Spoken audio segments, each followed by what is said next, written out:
यहाँ पर एक क्वेश्चन है जिसमें नीचे ऑप्शंस में 4 कंपाउंड्स दे रखे हैं और ये पूछा जा रहा है which one is the most reactive, यानी इन चारों कंपाउंड्स में से कौन सबसे ज़्यादा रिएक्टिव होगा टुवर्ड्स न्यूक्लियोफिलिक एडिशन रिएक्शन। तो यहाँ पर आंसर होगा ऑप्शन डी, यानी पैरानाइट्रो बेंजल्डिहाइड। और ये किस तरह से होगा आइए हम देखते हैं। हम जानते हैं कि जो न्यूक्लियोफाइल होता है वो क्या होता है, इलेक्ट्रॉन रिच होता है, यानी उसके पास इलेक्ट्रॉन की अधिकता होती है, यानी इलेक्ट्रॉन अबंडेंट होता है।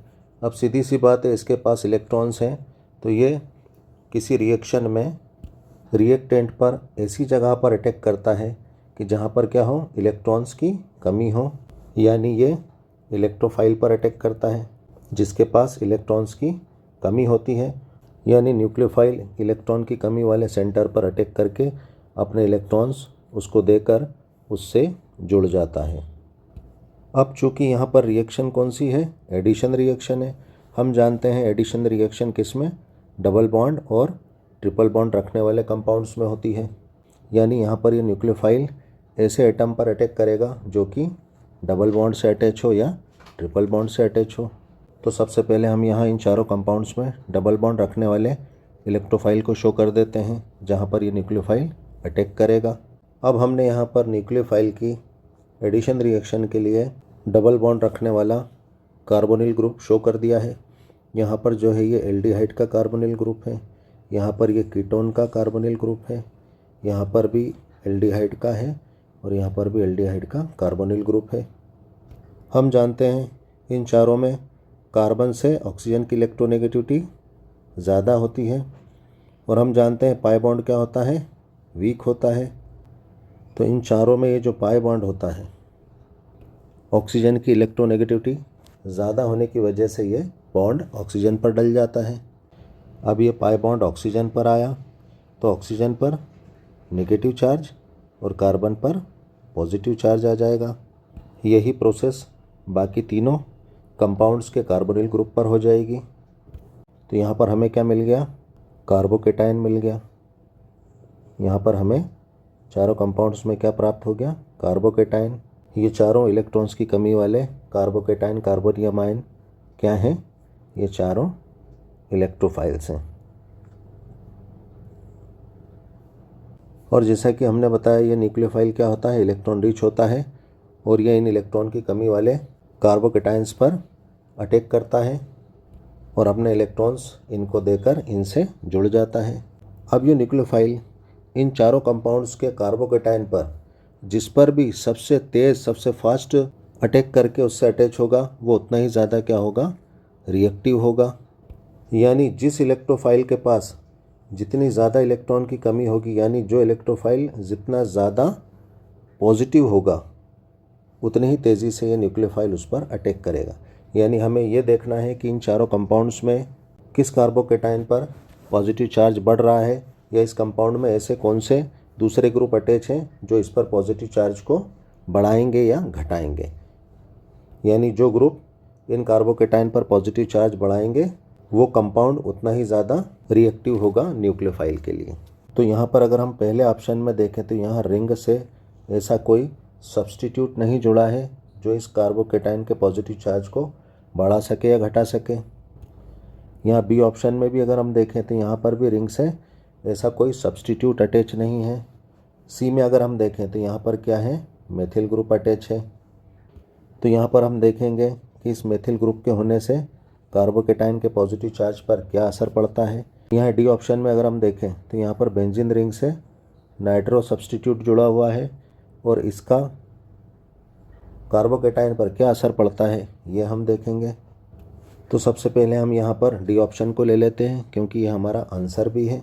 तो यहाँ पर हम इस नाइट्रो ग्रुप को फैलाकर लिख लेते हैं। तो हमने यहाँ पर जो है पैरानाइट्रो बेंजल्डिहाइड में नाइट्रो ग्रुप को फैलाकर लिख दिया है और यहाँ पर बेंजीन रिंग के अल्टरनेट डबल बॉन्ड्स को शो कर दिया है। अब यहाँ पर इस NO2 ग्रुप की वजह से कार्बोकेटायन के पॉजिटिव चार्ज पर क्या असर पड़ सकता है ये हम देखेंगे, पॉजिटिव चार्ज बढ़ेगा या घटेगा। तो यहाँ पर हम इंडक्टिव इफेक्ट, हाइपर कंजुगेशन और रेजोनेंस की वजह से इस कार्बोकेटाइन पर कार्बोनियम आयन पर क्या इफ़ेक्ट पड़ता है ये हम यहाँ पर चेक करेंगे। तो सबसे पहले हम इंडक्टिव इफ़ेक्ट की बात करेंगे। यहाँ पर अगर हम देखें तो यहाँ हम जानते हैं कि ये कार्बन होता है बेंजीन रिंग का। अब यहाँ पर अगर हम देखें तो कार्बन और नाइट्रोजन में नाइट्रोजन की इलेक्ट्रोनेगेटिविटी ज़्यादा होती है। तो ये नाइट्रोजन क्या करता है, कार्बन और नाइट्रोजन के बीच के इलेक्ट्रॉन को अपनी तरफ शिफ्ट कर लेता है। तो यहाँ पर जो है इलेक्ट्रॉन ज़्यादा इलेक्ट्रोनेगेटिव एटम की तरफ शिफ्ट हो रहे हैं, यानी यहाँ पर नाइट्रोजन क्या है, इलेक्ट्रॉन अट्रैक्टिंग ग्रुप है, इलेक्ट्रॉन विड्रॉइंग ग्रुप है। तो यहाँ पर इलेक्ट्रॉन्स ज़्यादा इलेक्ट्रोनेगेटिव एटम की तरफ शिफ्ट हो रहे हैं। तो यहाँ पर कौन सा इंडक्टिव इफेक्ट हो जाएगा, ये माइनस इंडक्टिव इफेक्ट हो जाएगा, यानी यहाँ पर इलेक्ट्रॉन्स नाइट्रोजन एटम पर बढ़ रहे हैं। तो ये क्या है, माइनस इंडक्टिव इफेक्ट। अब ये माइनस इंडक्टिव इफेक्ट पूरी रिंग में फैल जाएगा और ये सीसी बॉन्ड लगभग 4 कार्बन तक इस तरफ शिफ्ट होने लगेंगे। अब यहाँ पर हमारे कार्बोकेटाइन का ये जो बॉन्ड है ये कार्बोकेटाइन से थोड़ा सा दूर खिसकेगा। तो क्या होगा, कार्बोकेटाइन के पॉजिटिव चार्ज पर और वृद्धि हो जाएगी, ये बढ़ जाएगा, यानी यहाँ पर न्यूक्लियोफाइल के अटैक के लिए ये माइनस इंडक्टिव इफेक्ट यहाँ पर आसानी पैदा करेगा। अब यहाँ पर अगर हम देखें तो ये नाइट्रो ग्रुप इस बेंजीन रिंग पर क्या इफ़ेक्ट डालेगा। अगर हम यहाँ पर देखें तो यहाँ पर जो है डबल बॉन्ड, सिंगल बॉन्ड और क्या है, डबल बॉन्ड है, जो कि क्या होता है, एक कंजुगेटेड सिस्टम होता है। तो यहाँ पर इस कंजुगेटेड सिस्टम की वजह से यहाँ पर क्या है, मेसोमेरिक इफेक्ट वर्क करने लगेगा। यहाँ पर अगर हम देखें तो नाइट्रोजन और ऑक्सीजन में ऑक्सीजन की इलेक्ट्रोनेगेटिविटी ज़्यादा है। तो ये जो पाई बॉन्ड है ये किस पर, ऑक्सीजन पर शिफ्ट हो जाएगा। तो ये पाई बॉन्ड किस पर, ऑक्सीजन पर डल गया। तो ऑक्सीजन पर नेगेटिव चार्ज और नाइट्रोजन पर पॉजिटिव चार्ज आ जाएगा। चूँकि यहाँ पर इलेक्ट्रॉन जो है ज़्यादा इलेक्ट्रोनेगेटिव एटम की तरफ शिफ्ट हुए तो ये मेसोमेरिक इफेक्ट क्या हो जाएगा, माइनस मेसोमेरिक इफेक्ट हो जाएगा। अब ये मेसोमेरिक इफेक्ट पूरी रिंग में फैल जाएगा। तो यहाँ पर अगर हम देखें तो नाइट्रोजन पर पॉजिटिव चार्ज, उसके बाद एक सिंगल बॉन्ड और फिर क्या है, एक डबल बॉन्ड, यानी क्या कंडीशन बन रही है, डबल बॉन्ड, सिंगल बॉन्ड और पॉजिटिव चार्ज। तो यहाँ पर ये क्या है, एक कंजुगेटेड सिस्टम बन गया। तो ये मेसोमेरिक इफेक्ट अब आगे बढ़ जाएगा। तो इस पॉजिटिव चार्ज को ख़त्म करने के लिए ये बॉन्ड जो है इस सिंगल बॉन्ड पर डल जाएगा। अब इस बॉन्ड के यहाँ पर डलने से यहाँ पे क्या आ गया, पॉजिटिव चार्ज आ गया। अब यहाँ पर फिर same condition, double single positive charge, double single positive charge आ गया। तो फिर ये बॉन्ड कहाँ पर, यहाँ पर डल जाएगा। तो ये पॉजिटिव चार्ज कहाँ पर आ जाएगा, यहाँ पर आ जाएगा। अगर हम फिर यहाँ पर देखें तो डबल सिंगल पॉजिटिव चार्ज, यानी डबल सिंगल बॉन्ड और पॉजिटिव चार्ज आ गया। तो यहाँ पर ये रेजोनेंस आगे बढ़ जाएगा, यानी इस पॉजिटिव चार्ज को ख़त्म करने के लिए बॉन्ड अब यहाँ पर डल जाएगा। अब ये पॉजिटिव चार्ज कहाँ पर आ गया, इस कार्बन पर आ गया। यानी हमने यहाँ पर क्या देखा, इस मेसोमेरिक इफेक्ट की वजह से पूरी रिंग में रेजोनेंस हो गया।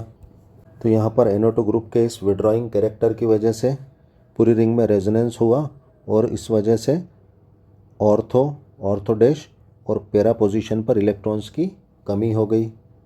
तो यहाँ पर रिंग में पाई इलेक्ट्रॉन्स के डिलोकलाइजेशन की वजह से जो पैरा पोजीशन पर पॉजिटिव चार्ज आता है तो ये क्या करता है, कार्बोकेटाइन के इस बॉन्ड को अपनी तरफ शिफ्ट कर लेता है, जिससे कार्बोकेटाइन के पॉजिटिव चार्ज में और ज़्यादा वृद्धि हो जाती है और ज़्यादा इंक्रीज़ हो जाता है, यानी न्यूक्लियोफाइल के अटैक के लिए और अच्छा हो जाता है।